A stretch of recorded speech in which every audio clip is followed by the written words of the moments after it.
जप श्रीमन्नारायण नारायण हरे हरे ओम। श्रीमन्नारायण नारायण हरे हरे ओम।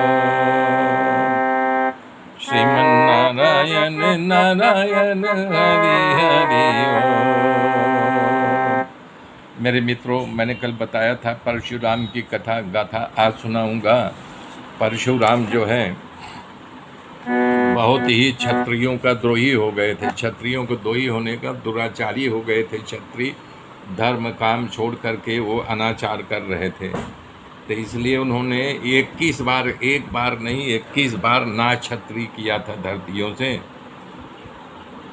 हे भगवान, उस समय क्षत्रियों विषय लोलुप हुए थे, परंतु लोगों ने ऐसा कौन सा अपराध किया था कि परशुराम जी ने 21 बार क्षत्रियों के वंश का संहार किया। ये राजा परीक्षित जो है सुखदेव जी से ऐसा प्रश्न किया। सुखदेव जी ने कहा, उस समय है वंश का अधिपति अर्जुन यानी सहस्त्रा अर्जुन था। वो दत्तात्रेय भगवान की खूब सेवा किया।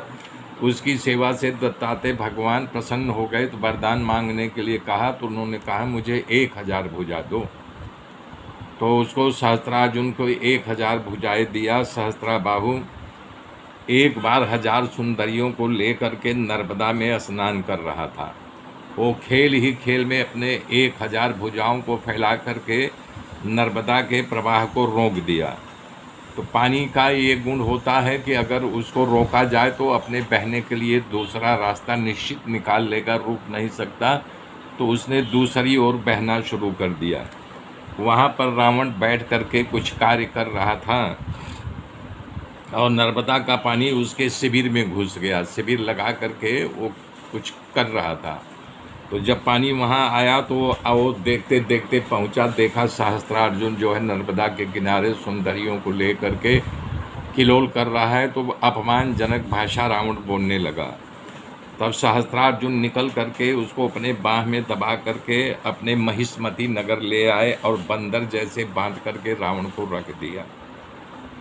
तो उसके बाद पुलस ऋषि को इस बात की खबर चली, तो जा कर के जो है रावण को छुड़ाए, बोले छोड़ दो इसको, ऐसा नहीं करो, इसका अपमान होगा। तब सहस्त्रार्जुन शिकार करने गया था, रास्ते में जमदग्नि के आश्रम मिला। वहाँ जमदग्नि के आश्रम में जब गया तो पूरे दल बल के साथ सैनिक भी थे, उसके प्रधानमंत्री वगैरह थे। तो सबका स्वागत जमदग्नि ने खूब बढ़िया करा दिए और खूब डांटा चंद्रमा को, और तारा का हाथ पकड़ करके बृहस्पति को दे दिया और चंद्रमा से कहा, दोबारा ऐसी नीच हरकत की तेरी खैर नहीं। बृहस्पति के पास जब तारा आई तो तारा ने यानी कि बृहस्पति बताया कि हमारे पेट में गर्भ है।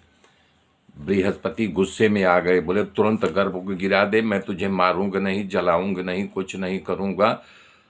तो यानी कि जबरदस्ती तेरे साथ जो है शारीरिक संबंध बनाया है, जिससे पेट में गर्भ आया, तो गर्भ को गिरा दे।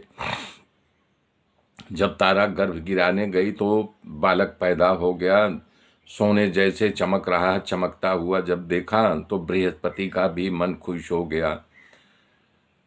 तो जब चंद्रमा को पता चला गया तो वो बालक चंद्रमा को देख करके हर्षित हो गया। तो इस प्रकार से कि बृहस्पति मोहित हुए थे, तब वो अपना दावा किए और चंद्रमा अपना दावा किया। ये झगड़ा बढ़ता गया। तब ब्रह्मा जी के पास झगड़ा गया। ब्रह्मा जी ने तारा को एकांत में ले गए, बोला अच्छा बेटा तू सही सही बता कि ये किसका पुत्र है। तो तारा शर्माते हुए कहा कि ये चंद्रमा का यानी कि पुत्र है। तो निर्णय हो गया, पुत्र चंद्रमा को महागंभीर और प्रबुद्ध होने के कारण ब्रह्मा जी ने उसका नाम बुध रख दिया। इस पुत्र को प्राप्त करके चंद्रमा खूब प्रसन्न हुआ और बुध द्वारा ईला की कथा पहले कहा हूं ना कि ईला से चंद्रमा यानी कि शारीरिक संबंध बना लिए थे, जिसे यानी कि उदारता बखान मैंने बता दिया है।